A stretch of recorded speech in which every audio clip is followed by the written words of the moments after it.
Hi, I'm Mary, and today I'm going to be showing you how to make vegetarian bruschetta dishes using these simple ingredients.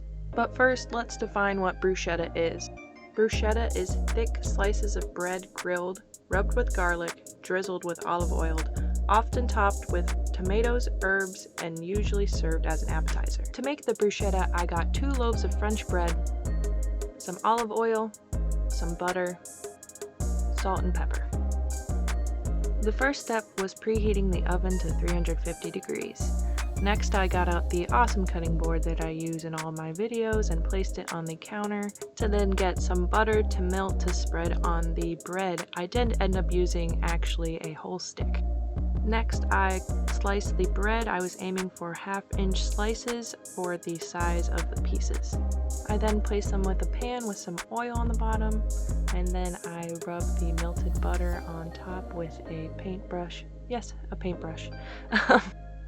And then I finished it off with some salt before popping them into the oven. The first recipe I will be doing is a take on the classic bruschetta. It's going to be using tomatoes, red pepper, garlic, some fresh basil, crushed red pepper, olive oil, salt, and pepper to taste. So the first step to prepare this dish is to cut up your red pepper and remove the nasty stuff. Here I am seeing spilling it everywhere, my first fail. I hope this isn't the shaved ice all over again. But I cleaned up my mess and started to cut up the pepper into small chunks.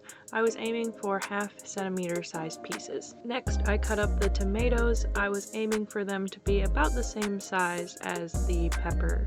Next, you're going to want to grab 2 garlic cloves and cut them into small pieces. Please ignore my horrible technique. Next, turn on your stove and add some olive oil to the pan and throw your red pepper into the pan, give it a stir.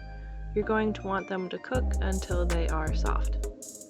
While that's cooking, grab your tomatoes, your garlic, and the chopped basil and throw it into a mixing pot with oil, give it a stir. Add your peppers in once they are cool, followed by 1/2 teaspoon of crushed red pepper. Finish it off with salt and pepper to your liking, give it a good stir, and this is what it should look like. Next, I cover the mixing bowl and throw it in the fridge to chill while I prepare the other dishes. I take the bruschetta out of the oven and flip them over, and I also add oil on top before popping them back in the oven. Moving on to our next recipe, we have a savory mushroom bruschetta and balsamic with thyme. For this recipe, you're going to need mushrooms, balsamic vinegar, thyme, Italian seasoning, sugar, goat cheese, olive oil, salt, and pepper. The first step is heating up your stove and adding some oil to the pan, followed by the mushrooms. You're going to want them to saute for 2 or 3 minutes. Next, grab the balsamic vinegar and put in 2 tablespoons, followed by 1 teaspoon of sugar. Once the mixture begins to caramelize, add in the thyme and give it a stir. Finally, add salt and pepper to your liking. Here's what it should look like before you take it off the stove. Before moving on to the next recipe, it is time to take the bruschetta out of the oven. Here my mom is rubbing garlic on them while they're still hot. Next, I divide the bruschetta onto 4 platters for them to cool. Our third recipe is a sweet and savory bruschetta with caramelized onions, spinach, and goat cheese. For this recipe, you're going to need onions, spinach, butter, sugar, goat cheese, olive oil, salt, and pepper. First, chop the onion into small pieces. Turn on your stove, add in some oil, followed by the onions. Next, add in some butter and allow it to cook for 10 minutes before adding sugar and salt. Give it a stir, then leave it alone. The key to caramelizing onions is to leave them alone. Add in water to keep them refreshed and they should start to brown. Next, add some olive oil to a pan and throw in your spinach to saute. Give it a good stir, and after a while add in some Italian seasoning as well as some salt. While this dish is cooking, I spread the goat cheese onto the bruschetta. I try to get a nice even layer spread on each individual piece. I did 3 out of the 4 clatters. The last recipe, I wanted to do a sweet dessert type of bruschetta. I did not exactly follow this recipe, but it is fairly similar, just has some more ingredients. For this, I just used cream cheese, some mixed berries, and honey.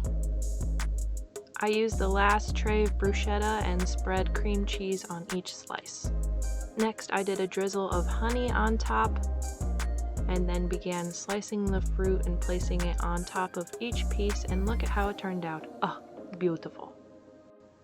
Next, I finished off the mushroom bruschetta by adding small clusters onto each piece, and it turned out very beautifully. I'm very happy with it. I removed the spicy tomato and red pepper mixture from the fridge and began putting small clusters onto each piece, and this one also turned out really nicely. I'm very happy with it. Finally, I added a layer of spinach on the bottom of these, followed by the caramelized onions on top, and I'm very happy with these as well. They all turned out great, and my family especially liked this one. So there you have it, bruschetta in 4 ways. I hope this inspires you to get creative in the kitchen. If you'd like to see more content like this, leave a like, comment, and subscribe to Food Street. Thanks for watching. Bye!